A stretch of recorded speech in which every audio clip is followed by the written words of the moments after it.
আসসালামু আলাইকুম রহমতুল্লাহ। আমি বাংলাদেশ তৃণমূল জনতা দলের মহাসচিব মাহমুদুল হাসান।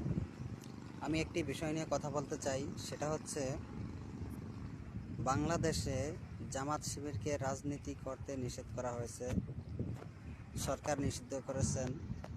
আমি এর প্রতিবাদে সরকারকে তীব্র নিন্দা জানাই। বাংলাদেশে জামাত শিবির অনেক পুরনো একটি রাজনৈতিক দল। তারা দেশের জন্য কাজ করে আসছেন, ইসলামের জন্য কাজ করে আসছেন এবং জনগণের জন্য কাজ করে আসছেন। তাই জামাত শিবিরকে রাজনীতি করতে নিষিদ্ধ করায় সরকারকে তীব্র নিন্দা জানাচ্ছি। এই সাথে আমি সরকারকে হুঁশিয়ার করতে চাই যে আপনি আপনার কর্মীদেরকে নিয়ে খুব সতর্ক থাকবেন, কেননা জামাত শিবির যে কোনো সময় বিশ্ববিদ্যালয়ের শিক্ষার্থীদের থেকেও ভয়ঙ্কর রূপ নিয়ে মাঠে নামতে পারে। তখন সরকার কিছুই করতে পারবে না, সেনাবাহিনীও কিছুই করতে পারবে না। সবাই ভালো থাকুন, সুস্থ থাকুন। আল্লাহ হাফেজ।